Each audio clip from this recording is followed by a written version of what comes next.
Any কে? এটা আমার ছেলে রেহান চৌধুরী, জানোগে? আমি আসলে একটা কাজ খুঁজতে আসছি। পড়াশোনা করছো?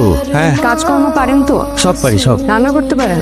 না, ঘর পরিষ্কার, কাপড় কাচা, বাজার সদাই বিল দেওয়া? এগুলো ছাড়া সব পারবো। আর কোনো কাজ বাকি থেকে করতো। কালকে থেকে আপনি আমার পার্সোনাল অ্যাসিস্ট্যান্ট হিসেবে কাজ করবেন। আগে কাজ শিখবেন, তারপর বেতন। ডান ডিল, ঠিক আছে, আমি রাজি।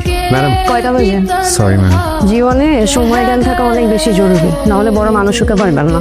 জি ম্যাডাম। আমাকে ম্যাডাম ডাকবেন না। কি ডাকবো? আপু ডাকতে পারেন। আচ্ছা, না আপু না ডাকি, মানে আমি আপনার নিচে কর্মরত তাকে দেখলে এটা ম্যাডাম ম্যাডাম ফিল হয়। ধরেন এই দেয়ালটা খুব ভালো করে পরিষ্কার করবেন, জলদি।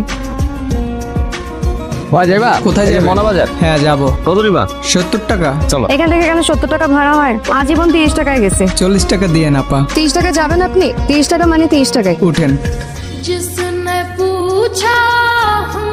আপনার বয়স কত? আপনার চুল গ্লাসের মতো শাইন করতেছে। গতকাল তো করলা কিনলাম 35 টাকা কেজি, আজকে 50 টাকা হয়ে গেল। আবার সরকার যদি দাম বাড়ায়, আপনি কি করবো বলেন? তোমরা খালি